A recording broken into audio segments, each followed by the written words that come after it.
Hello everyone, আশা করছি আপনারা সবাই খুব ভালো আছেন। গতদিন বাপের বাড়ি থেকে ঘুরে চলে এসেছিলাম সন্ধ্যায়, তারপরে অনেক অনুষ্ঠান দেখেছি ইস্কন মন্দিরে।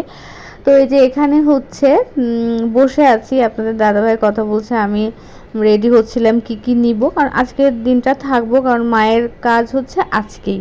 তো এই যে আমরা যাচ্ছি, এত সুন্দর গ্রামের দৃশ্য, ড্রাগন ফল ছিল অনেক, ধরেছে আর কি। আর এখানে সন্ধ্যা হয়ে গিয়েছে, রান্নাবান্নার আয়োজন অলরেডি শুরু হয়ে গিয়েছে। এখানে আলু ভাজা হচ্ছে।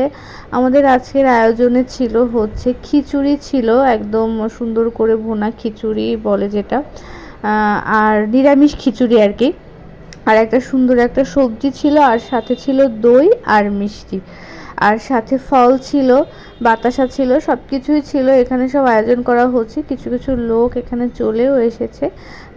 মাত্র শুরু হয়েছে কীর্তন, শুরু মানে হবে, গোছগাছ হচ্ছে। আমি ফল টল কেটে সব কিছু দিলাম আর কি।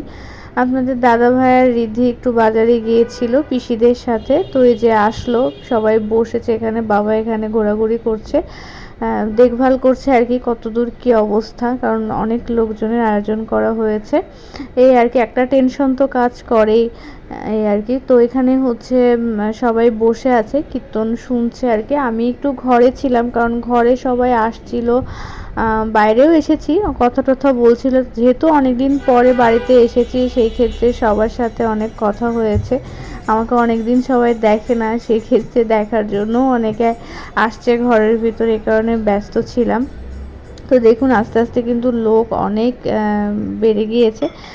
কীর্তন অলরেডি সুন্দরভাবে শুরু হয়ে গিয়েছে। দিনে মা চলে গিয়েছিল, খুব আকস্মিক মৃত্যু হয়েছিল আমার মায়ের। তো মৃত্যুর আসলে কোনো সময় হয় না, বয়স হয় না, কখন কে আমরা চলে যাব সেটাও জানি না।